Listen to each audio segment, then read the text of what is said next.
देखिए मैं कुछ क्वेश्चंस देता हूँ जो आपका होमवर्क के लिए होगा। Okay, C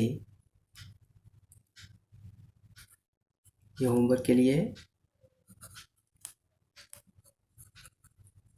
A curve y is equal to x cube of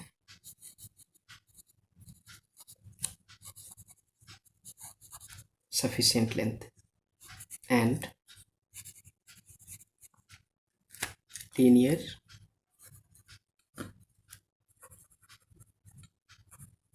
curve है, linear charge density suppose lambda is passing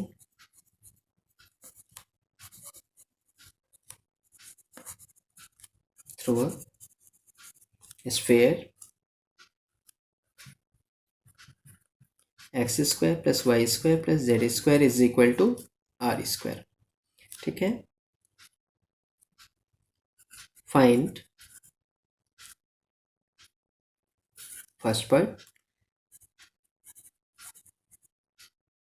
electric flux for the spherical surface, and second we have to get charge enclosed। यहाँ पहले charge enclosed ही find करना होगा, और जब तक charge enclosed आप find नहीं करेंगे फ्लक्स का वैल्यू फाइंड नहीं कर सकते हैं, because electric flux is q in by epsilon naught. Next question, अब यही हमने स्फेरिकल गॉसियन सरफेस लिया। Spherical Gaussian surface is suppose x square plus y square plus z square is equal to r square. That means radius of this sphere is r. This coordinate is x and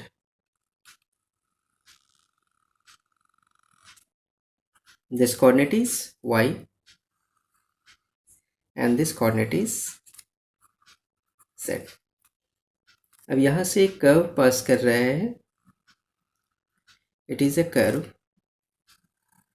This curve is suppose y is equal to 3x square. अब curve और sphere का जो अंदर part है इसको एक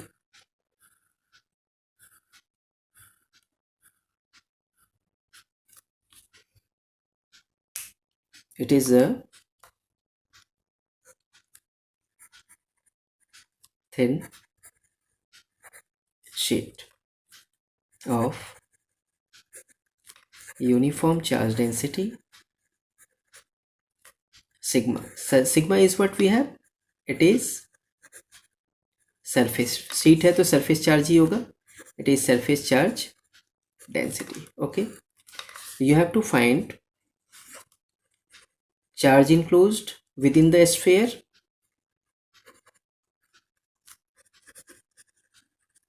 and second part जब charge आ जाएगा तो you may get the value of electric flux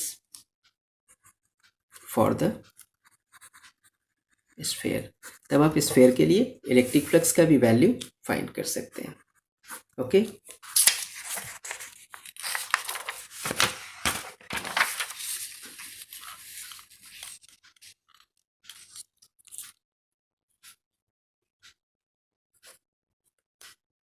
ये क्वेश्चन है, question number 3.20 of Irodov. Question number 3.20 क्या दिया हुआ है? We have see 2 point charges q and minus q are separated by a distance 2l. Find the flux of the electric field strength vector across a circle of radius r. देखिए, we have a circle of radius r.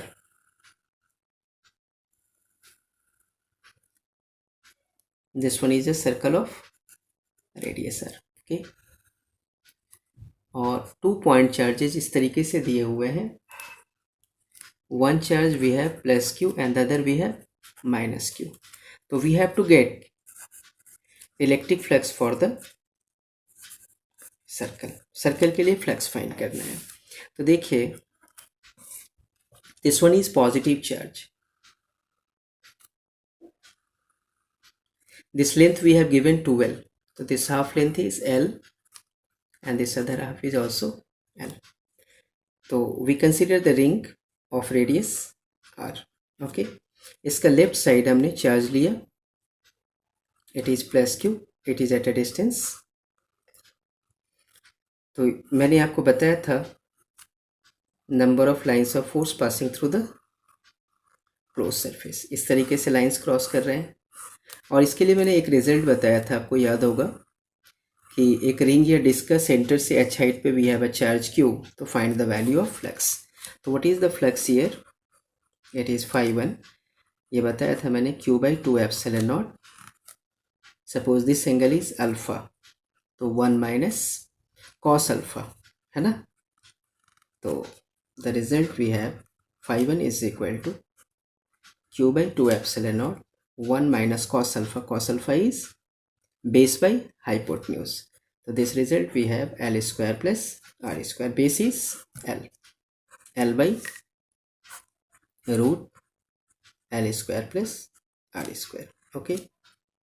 Now फिर से यही ring हमने लिया,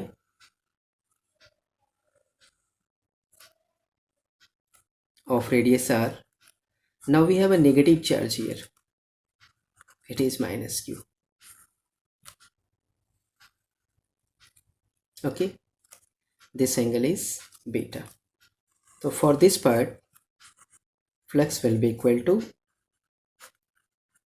इसके लिए lines of force क्या है, कन्वर्जिंग है। Okay, q/2 epsilon not 1 minus cos beta. हाँ, चूंकि चार्जेस इक्वल हैं इसलिए cos alpha and cos beta are equal, तो यहाँ से we get φ2 is equal to q/2 epsilon not 1 minus again L by L square plus R square. Okay, then what is the value of total flux. तो ये line of force diverging और यहाँ क्या हो जा रहा है, कन्वर्जिंग, तो hence net flux is equal to φ1 plus φ2, that is q/एप्सिलॉन naught 1 minus L by L square plus R square. Okay,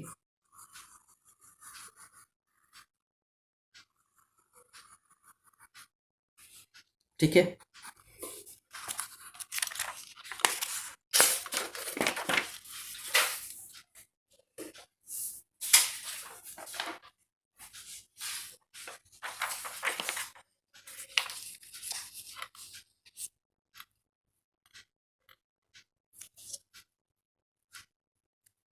To see, this charge is plus q1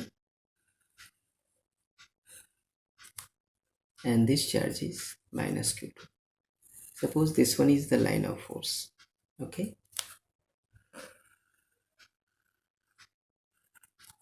this side angle is alpha and this side angle is beta. We consider a thin ring here.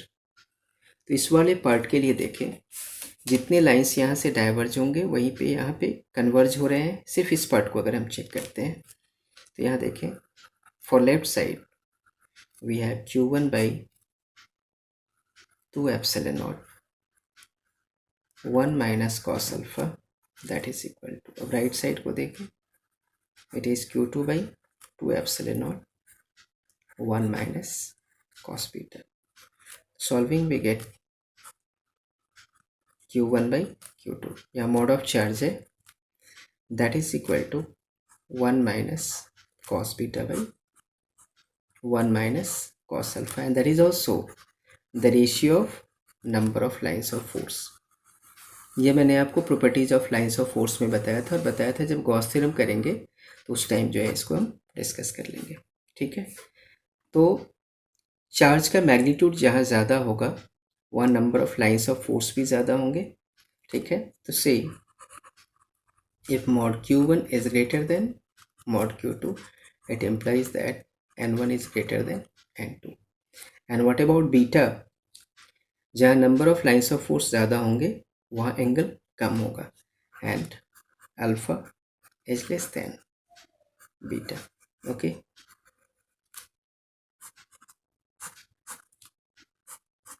तो ये हमने कुछ questions किए।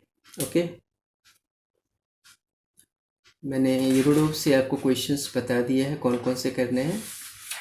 अब हम एक part करते हैं,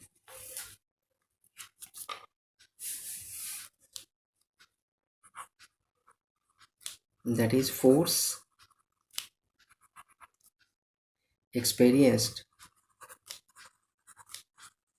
by an electric dipole within non-uniform electric field. See here, electric field is the function of position. Force experienced by an electric dipole within non-uniform electric field. So first step, for the given ideal dipole, find u. U is what we have, minus p dot e, that is the dipole potential energy. So firstly we get dipole potential energy, ये बताया था मैंने आपको electric dipole में। And second step, for getting force F we have minus du by dr, dw is equal to f dr होता है, तो यहाँ potential energy we have, तो f is equal to minus du by dr. This one is also called potential gradient. okay, तो f is equal to minus du by dr, तो ये क्या हो जाएगा, f is equal to minus d by dr, u की जगह will have to use minus p dot e. Okay, तो इस तरीके से we may find the electrostatic force experienced by the dipole within non-uniform electric field. तो यहाँ पे हम अकॉर्डिंगली वर्क करते हैं। तो यहाँ है force of interaction between two ideal dipoles, दो आइडियल डायपोल्स है, इसके बीच force of interaction we have to get. So see, one dipole is, suppose this, it is negative charge, it is positive charge. The dipole moment of first is, suppose, p1. P1 is the dipole moment of first dipole, and over the axial line we have another dipole, negative charges different है या dipole length different है, तो यह dipole moment is p2. Suppose centers of the dipole are separated by a distance r. So r is what? Distance between the centers of dipole, right? तो say the dipoles are within the electric field of each other. जैसे second dipole first का electric field में है, इस तरीके से first second का electric field में है। तो say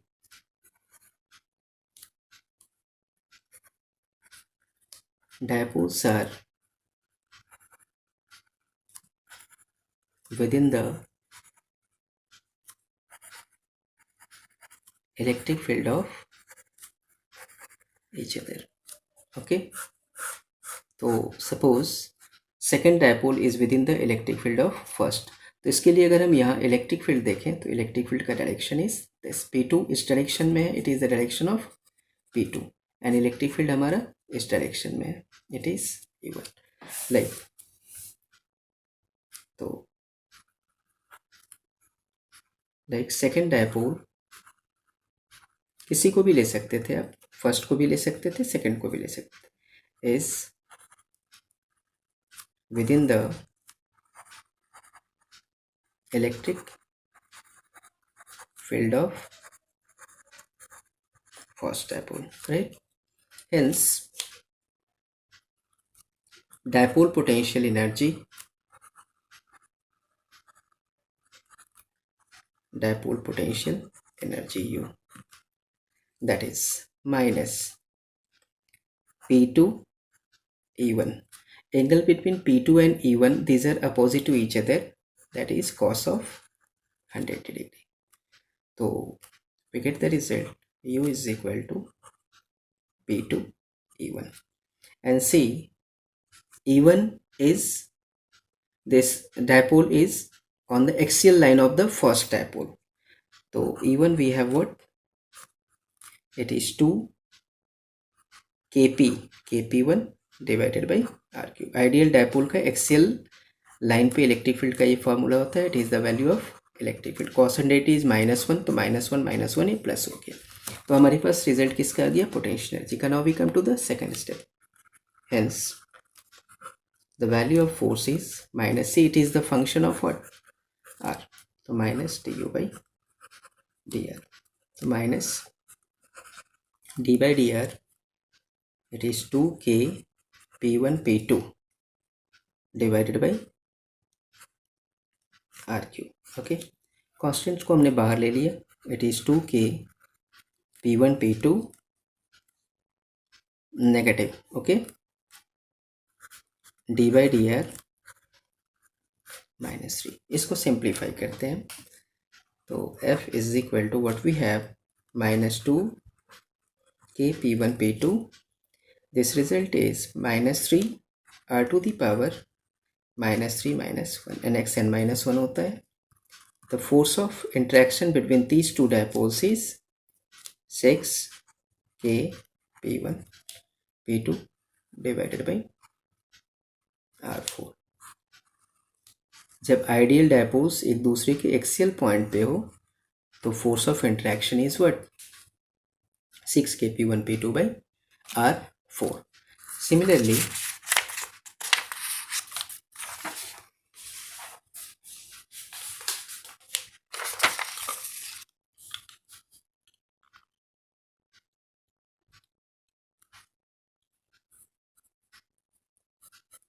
now we have to get force of interaction between these two dipoles. Okay, suppose this one is negative charge, this one is positive, the dipole moment is p1, this distance is r। For the second dipole it is negative and it is positive, dipole moment is p2। Okay, और तो इसका ये equatorial point है, तो से second dipole is, दोनों ही एक दूसरे के इलेक्ट्रिक फील्ड में है, with in the electric field of first dipole. Okay, यार इलेक्ट्रिक फील्ड इज सपोज कौन से डायरेक्शन में होगा इलेक्ट्रिक फील्ड? ये पॉजिटिव है, नेगेटिव है, तो electric field is in this direction, it is E1। और P2 का डायरेक्शन क्या है? फ्रॉम नेगेटिव टू पॉजिटिव, ये है हमारा P2 का डायरेक्शन। दोनों का बीच में एंगल इज व्हाट? 180 डिग्री। तो hence dipole potential energy is minus P2 E1, और दोनों का बीच एंगल है 180, cos 180 degree, that is simply P2 E1। It implies that the dipole potential energy is P2। What is E1? E1 is the equatorial point। यहाँ तो equatorial point पे E1 आया है ना, तो फर्स्ट डायपोल का ये equatorial point है, तो equatorial point के लिए formula is KP by R cube, तो it is KP1 by R cube। तो potential energy we have now KP1 P2 by R cube, so it is the function of R।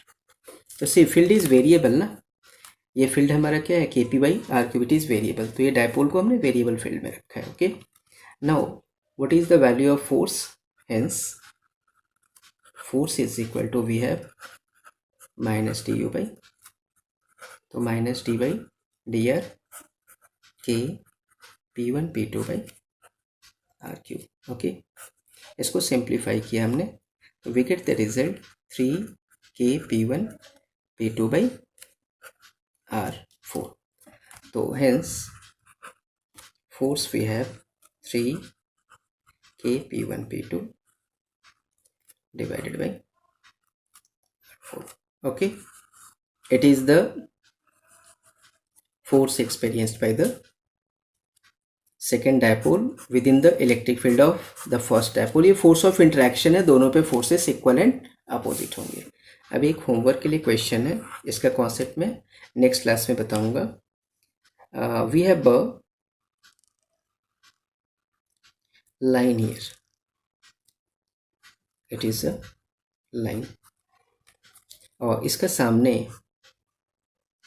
line has sufficient length, we have a charge, point charge q at a distance r। okay, so we have to find the force of interaction between line and the point charge। ये line और point charge के बीच में we have to get the force of interaction.